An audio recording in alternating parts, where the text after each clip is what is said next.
नमस्कार मित्रांनो, महाराष्ट्राच्या राजकारणातून सर्वात मोठी आणि महत्त्वाची बातमी समोर येत आहे। पुत्र पंकज भुजबळांचा ताफा अडवल्यामुळे छगन भुजबळ आक्रमक, मराठा आंदोलकांना उद्देशून म्हणाले। काय आहे स्पेशल रिपोर्ट? सविस्तर बातमी जाणून घेण्यापूर्वी तुम्ही जर चॅनलवरती नवीन असेल तर चॅनलला सबस्क्राइब करून बेल आयकॉनचं बटन प्रेस करायला विसरू नका। मित्रांनो, अजित पवार गटातील नेते तथा मंत्री छगन भुजबळ यांचा मराठा समाजाला ओबीसी प्रवर्गातून आरक्षण देण्यासाठी विरोध आहे। मराठा समाजाला स्वतंत्र आरक्षण द्यावे अशी त्यांची भूमिका आहे। याच कारणामुळे मराठा आरक्षणासाठी लढा देणारे मनोज जरांगे तसेच छगन भुजबळ यांच्यात शाब्दिक संघर्ष पाहायला मिळाला।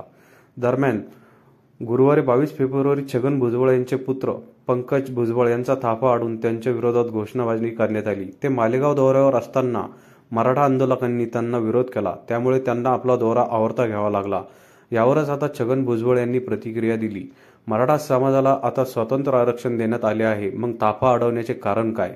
भुजबळ कुटुंबाने शिवसेनेत काम केलेले आहे, आम्ही कोणालाही घाबरणारे नाही, असे यावेळेस भुजबळ म्हणाले।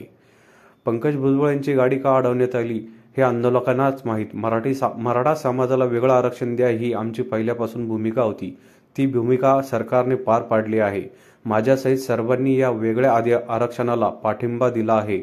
मराठा समाजाला आरक्षण देण्याचा हा तिसरा प्रयत्न होता। याआधी पृथ्वीराज चव्हाण, देवेंद्र फडणवीस मुख्यमंत्री असताना मराठा समाजाला आरक्षण देण्यात आले होते।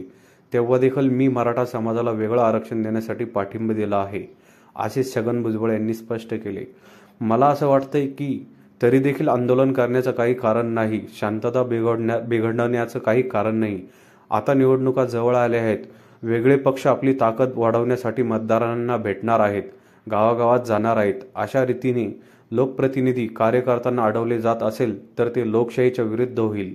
मराठा, ओबीसी, भटका समाजातील कार्यकर्त्यांनी हे समजून घेतलं पाहिजे। मराठा समाजाला वेगळं आरक्षण दिलेलं पाहिजे। आता अडचण काय आहे असा सवाल भुजबळ यांनी केला आहे। आम्ही मराठा समाजाच्या वेगळ्या आरक्षणाला विरोध केला असता तर आम्ही समजू शकलो असतो। आम्ही मराठा आरक्षणाला विरोध केलाच नाही। ओबीसी आरक्षण फार कमी आहे, यात लोकसंख्या फार मोठी आहे, त्यामुळे आम्ही मराठा समाजाला वेगळं आरक्षण देण्याची मागणी केली होती।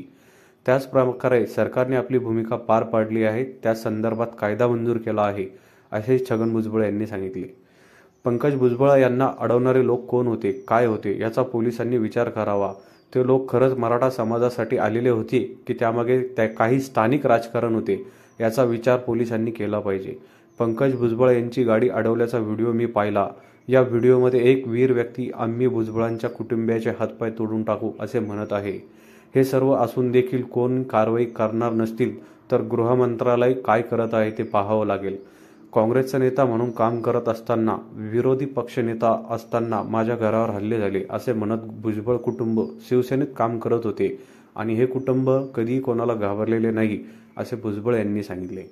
मित्रांनो, मागील काही दिवसापासून महाराष्ट्र राज्यामध्ये मराठा आरक्षणावरती छगन भुजबळ आणि मनोज जरांगे पाटील यांच्यामध्ये नेहमीच शाब्दिक चकमक दिसायला बघते। तर ही चकमक इथून पुढे वाढणार याबद्दल नाही वाढणार याबद्दल आपली प्रतिक्रिया आम्हाला कमेंट बॉक्सच्या माध्यमातून नक्कीच कळवा। आणि चॅनलला आणखीनही सबस्क्राईब केलं नसेल तर चॅनलला सबस्क्राईब करून बेल आयकॉनचं बटन प्रेस करायला विसरू नका। भेटू लवकरच एका स्पेशल रिपोर्टसह। तोपर्यंत धन्यवाद। जय महाराष्ट्र।